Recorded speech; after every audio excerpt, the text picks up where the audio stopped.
Retomamos com o programa Direito e Dever e Cidadania em Ação, hoje conversando com o Dr. Rodrigo Romanelli Mesquita, que nos está elucidando sobre o bem-estar.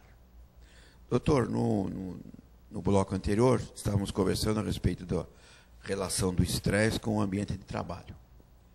E eu gostaria de indagar o seguinte: esse estresse, ele é motivado dentro do ambiente de trabalho ou ele é um conjunto de ações? Eu estou fazendo essa pergunta por uma razão muito simples. Semana passada, quando nós tivemos aquela greve dos metroviários aqui em São Paulo, eu precisei ir na cidade de São Paulo cedo. E, aliás, eu nem sabia que tinha greve. Fui pego de surpresa. E, olha, eu fiquei, assim, impressionado, vendo as pessoas correndo pela rua, pelo meio da rua, atrás de tentar pegar um ônibus que não existia, quer dizer, andando justamente para chegar num ambiente de trabalho. Pessoas que saíram, depois vim saber, 4 horas, 4h30 da manhã, para ir entrar no trabalho às 7 horas. E que no final do dia nem sabiam se iam chegar em casa. Então, na verdade, às vezes não é nem o próprio ambiente do trabalho que causa o estresse, mas eu acho que esse conjunto todo, desde que você sai de casa, desde que o despertador faz aquele trim, trim, trim, o sujeito já acorda meio assustado e desgostoso, sem saber o fim do dia como é que vai ser. O senhor tem razão no ponto de dizer que, infelizmente, né, a nossa população sofre um pouco com as condições que são oferecidas, né, pelo Estado para locomoção, né? A gente sabe que a doença, ela começa a aparecer não só na rua, mas também no ambiente de trabalho. Infelizmente, assim, tem-se pouca propagação de prevenção e promoção à saúde na população do Brasil hoje em dia. Isso seria uma ideia muito legal e muito interessante por parte dos empresários, se eles admitissem que isso seria uma realidade para diminuir custos. Eu entendo que a prevenção e a promoção de saúde dentro de uma empresa já ameniza problemas que você possa adquirir mais para frente e que possa minimizar alguns transtornos. O funcionário se sente mais agregado dentro da empresa, ele se sente mais valorizado, ele tem mais prazer para trabalhar, efetua mais os problemas e sabe lidar melhor com as dificuldades fora do ambiente de trabalho, realizando a sua função. É uma conjuntura de fatores hoje, a empresa e as condições fora da empresa. Isso dá uma dificuldade de a gente conseguir realmente um nexo causal para determinar se o funcionário ficou doente dentro ou fora. Por isso que eu digo, é importante o ambulatório médico dentro da empresa, esse ambulatório ser visto como um termômetro, porque a partir daí você vai saber realmente o perfil do funcionário, se realmente ele já estava doente ou não, se ele desenvolveu essa doença fora ou não. E, infelizmente, a gente não tem isso hoje em dia no nosso país. As empresas, a grande maioria, mas muitas fazem isso, mas a grande maioria não dá valor para esse ambulatório médico e ficam reféns disso, o que sobrecarrega de maneira inadvertida até o INSS, porque você acaba pré-julgando e fazendo relações causais que não tem, às vezes, o nexo causal dentro do próprio local. Eu acho que ainda nós caímos num prejuízo maior, não tendo na empresa um médico, essa assistência ambulatorial, não tendo, às vezes, até um médico em que eles encaminhem do trabalho, a empresa, o empregado, no caso, e o INSS, na hora da perícia, também não tem um médico adequado na hora de avaliar esse paciente, esse empregado que chega na agência pleiteando um benefício. Quantas vezes nós não observamos um psiquiatra fazendo uma consulta ortopédica ou um pediatra fazendo uma consulta psiquiátrica e nas áreas mais distintas. Não conseguem realmente fazer a extensão do dano e essa questão de nexo de causalidade entre trabalho e doença, ou se já era uma doença pré-existente, uma doença etária, uma doença degenerativa e assim por diante. Mas, doutor Rodrigo, semana passada, o Superior Tribunal de Justiça, mais exatamente no dia 21 de maio, ele reconheceu que o plano de saúde ele deve informar cada cliente do descredenciamento dos médicos e hospitais. Isso aconteceu em função de um paciente cardíaco que chegou no hospital e o hospital estava descredenciado, negaram um atendimento para esse paciente, ele acabou falecendo na porta desse hospital enquanto estavam tentando verificar onde o convênio estava atendendo o plano de saúde. Então, observamos que o Superior Tribunal de Justiça ele vê uma questão sobre o prisma contratual e o prisma de consumo. E essa questão médico-paciente? Porque quando nós procuramos um médico, nós temos uma questão de confiabilidade. Quando iniciamos um tratamento, nós estamos entregando o nosso bem maior, que é a nossa vida, na mão de um profissional para tentar, né, ou prevenir ou curar um problema que já apareceu. Então, como fica essa relação médico-paciente com relação a essa decisão? Porque nós observamos que hoje nós somos um mero contrato, até então pela visão do Superior Tribunal de Justiça.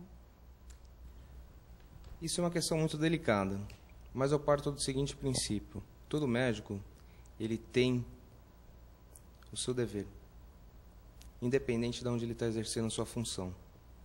É fato que, independente do local que você esteja atuando, seja no sistema público ou no sistema privado, mesmo tendo a quebra, a rescisão do contrato, eu preciso o quê? Sempre assistir ao paciente.